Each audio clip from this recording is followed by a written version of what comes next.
అనంతబాబు కేసులో big twist. నలుగురు పోలీసులపై వేటు.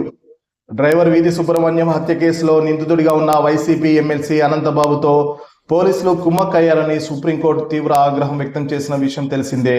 దీంతో అప్రమత్తమైన ఏపీ ప్రభుత్వం దిద్దుబాటు చర్యలకు దిగింది. కోర్టు ఆరోపణల నేపథ్యంలో క్రమశిక్షణ చర్యలకు ఉపక్రమించింది.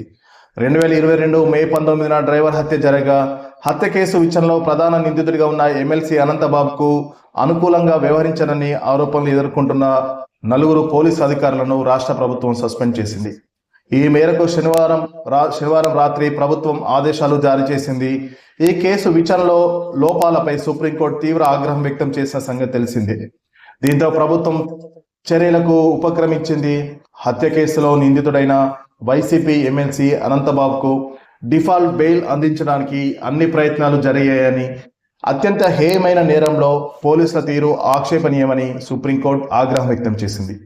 కేసు విచారణలో నిర్లక్ష్యంగా వ్యవహరించడమే కాకుండా నిందితులకు కొమ్ము కాసిన పోలీసులపై ఇప్పటికీ రాష్ట్ర ప్రభుత్వం ఎందుకు చర్యలు తీసుకోలేదని నిలదీసింది.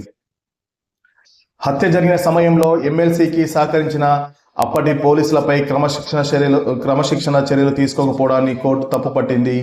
ఈ నేపథ్యంలో కేసులో కీలక ఆధారాలు కావాలన్న విషయాన్ని విస్మరించడమే కాకుండా నిందితుడైన అనంతబాబుకు సహకరించినట్లు కోర్టు ఆరోపించింది.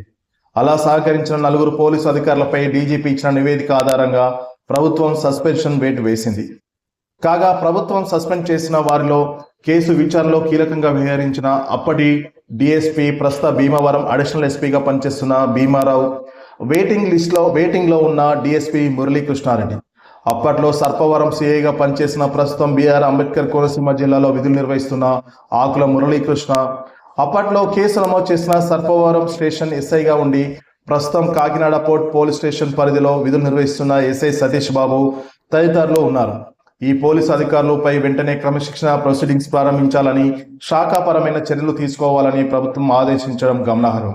విచారణ సజావుగా సాగేందుకు క్రమశిక్షణ ప్రొసీడింగ్ పూర్తయ్యే వరకు వీరి సస్పెన్షన్ కొనసాగుతుందని ప్రభుత్వం స్పష్టం చేసింది. వీరిపై హోంశాఖ ప్రిన్సిపల్ సెక్రటరీ ఆధ్వర్యంలో విచారణ కూడా జరగనుంది.